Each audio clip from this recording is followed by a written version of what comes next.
Sementara kita bukan mukminin yang hakiki. Tapi ingat bahwa Allah Subhanahu wa Ta'ala itu lebih mendahulukan kasih sayangnya daripada amarahnya. Karena itu Allah Subhanahu wa Ta'ala panggil kita dengan ya ayyuhalladzina amanu.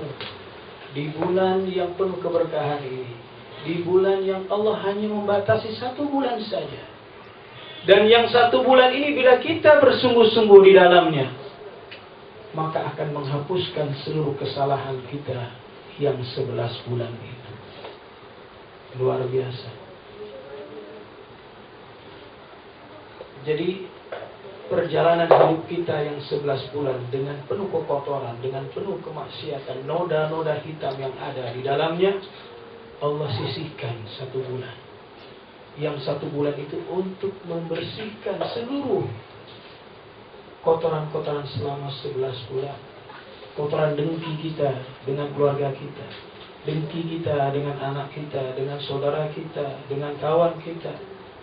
Karena itu Allah berikan bukan dengan sholat, tapi Allah berikan dengan puasa. Kenapa di dalam yang 1 bulan itu Allah tidak memberikan beban kewajiban sholat selama 1 bulan, tetapi Allah berikan puasa. Banyak padahal kewajiban-kewajiban yang lain yang Allah bisa berikan, tetapi Allah berikan puasa sebagai penyucian.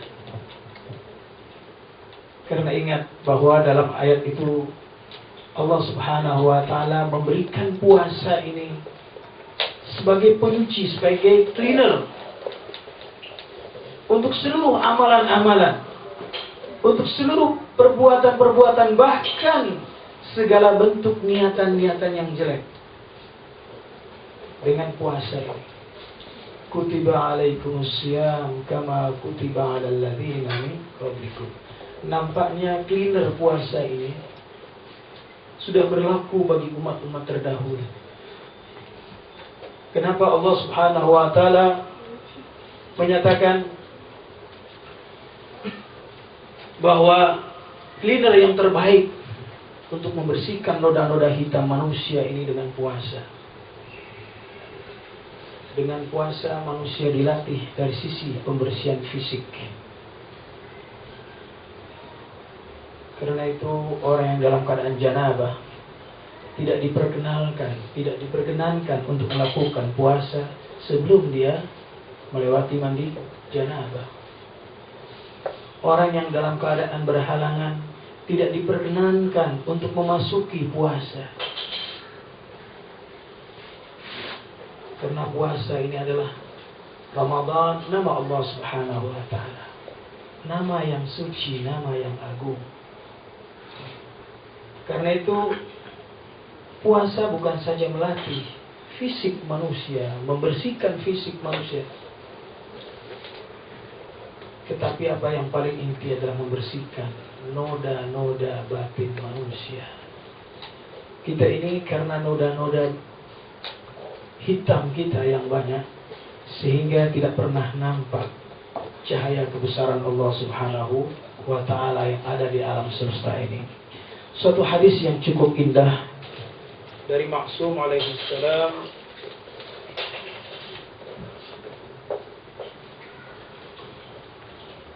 laula anna asyayatin yahumuna ala qulubi bani Adam lanadharu ila malakutis samawat. Sekiranya syaitan-syaitan tidak mengelilingi dan tidak meluputi hati-hati manusia, niscaya manusia ini akan mampu menembus cakrawala alam malakut. Bahkan dijelaskan bahwa manusia yang telah tersingkap seluruh rahasia-rahasia alam semesta ini, maka dia adalah menjadi suatu alam yang merupakan miniatur alam semesta. Tahu miniatur ya? Jadi kita kalau nak miniatur ya, boleh. Jadi merupakan suatu miniatur alam semesta, di mana seluruh alam ini ada di tangannya. Allah katakan bagi orang-orang yang mampu telah menembus cakrawala alam malakut, maka diri dia adalah sebagai alam asghar. Jadi alam ini ada alamul akbar, ada alamul asghar. Alam yang besar ini ada alam materi yang kita lihat, alam semesta ini. Termasuk di dalamnya adalah manusia dan seisinya. Dan alamul asghar itu adalah pada manusia. Sehingga apa? Tidak satu pun yang hidup di muka bumi dan di alam semesta ini yang tidak tampak bagi dirinya. Karena itu tidak ada yang rahasia. Bahkan kemampuan orang-orang yang telah membersihkan hatinya, yang telah mampu menyingkap alam malakut samawat ini, bukan saja perilaku manusia, tetapi apa batin manusia pun diketahui. Bahkan alam pikiran kita pun bisa dibaca. Jangankan sampai kepada kita mengenali bagaimana orang-orang urafa bisa memahami hati kecil kita, bisa memahami pikiran kita. Ilmu pengetahuan modern yang dengan adanya hipnotis itu saja bisa membaca alam pikiran manusia. Ahli-ahli ramal itu pun pandai membaca. Yang itu belum tidak menggunakan alam malakut. Yang dia gunakan adalah alam nasut, alam materi semata, tapi memiliki kemampuan yang begitu. Bagaimana dengan kemampuan alam malakut? Karena itu kalau Allah Subhanahu wa taala sebagai yang mengetahui alamul ghuyub, maka insan malakut adalah insan yang mampu mengetahui hal-hal yang gaib. Baginya tidak ada istilah amanna billahi wal yaumil akhir. Semuanya adalah hari itu nampak bagi dia. Tidak ada istilah yang gaib, semuanya adalah zuhur, semua adalah tampak. Karena itu Imam Ali alaihissalam adalah termasuk orang-orang yang bagi beliau surga dan neraka para malaikat adalah realitas yang nyata, bukan termasuk yu'minuna bil ghaib. Bukan termasuk yang beriman kepada alam gaib. Kita inilah yang senantiasa mengatakan yu'minuna bil ghaib, beriman kepada yang gaib. Bahkan barangkali termasuk Allah Subhanahu wa taala gaib bagi diri kita. Padahal Allah Subhanahu wa taala dalam suatu doa itu, di doa Imam Ali Zainal Abidin, Alaysa min az-zuhur, yang dikatakan di dalam doa Imam Ali Zainal Abidin, adakah yang lebih nampak selain daripada dirimu ya Allah?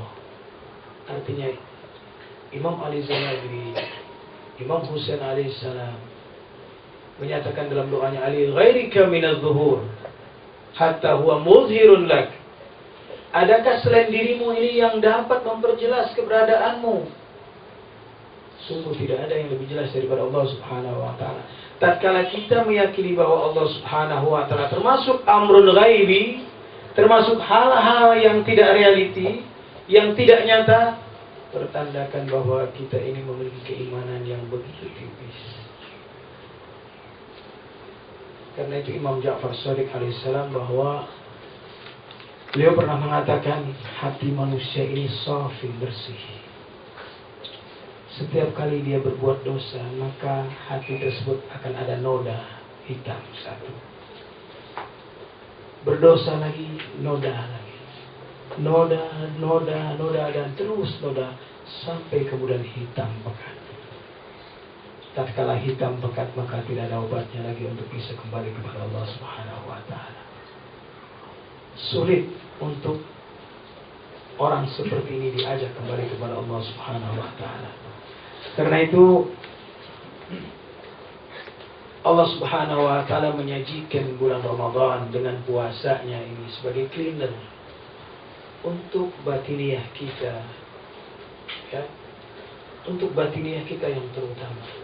Karena itu jalani puasa penuh dengan kekhusyuan, menghayati makna puasa itu setidaknya. Ya, kalau bisa juga upayakan